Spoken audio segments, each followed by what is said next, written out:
Libo-libong mga residente sa mga malalayong isla sa Palawan ang nabigyan ng malinis sa water supply ng provincial government. Ito'y sa tulong ng undersea water pipeline at desalination water system.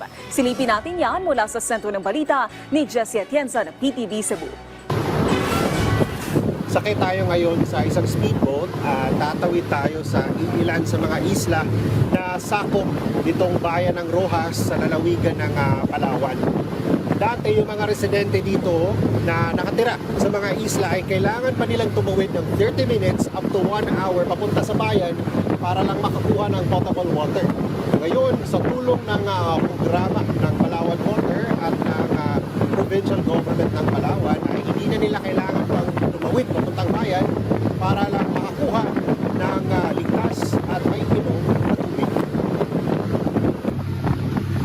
Halos 5 kilometro mula sa bayan mararating ang Shell o Kabugan Island na sakop ng Barangay 1. Pangunahing kabuhayan ng mga residente ay ang pangingisda at paggawa ng daing.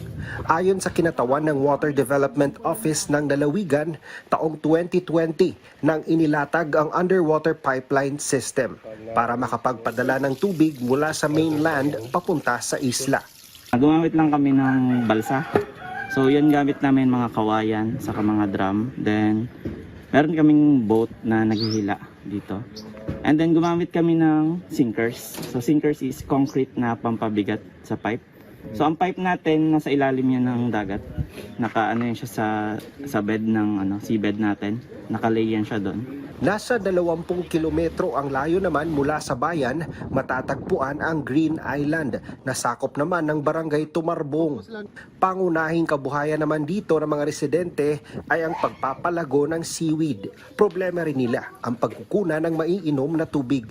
Pero ngayon sa tulong ng desalination water technology, pwede nang gawing potable water ang tubig mula sa dagat.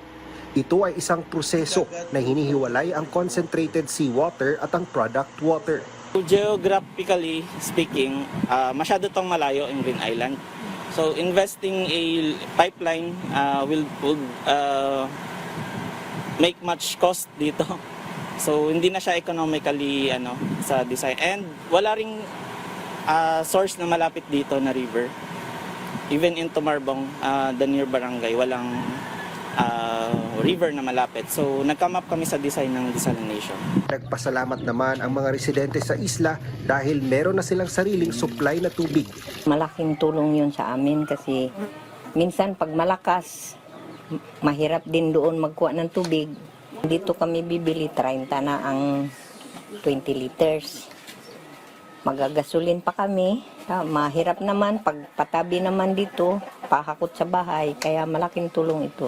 Nasa mahigit 200 households na sa buong isla ang nakikinabang sa desalination water system. Kaya nitong makapag-supply ng 625 liters na potable water sa loob lang ng isang oras.